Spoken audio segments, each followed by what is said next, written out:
Hozir biz 2 xonali uyimizga keldik. Lokatsiyamiz Yunusobod 3-kvartalda joylashgan.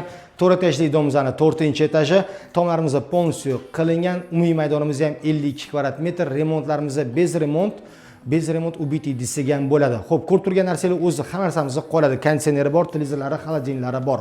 Kvartiramizda tarsoyda joylashganlar ham tarsoy deyilmaydi, sababi domimizning qalinligi kamida 2,5 talik g'ish urilgan, umuman zax o'tmaydi.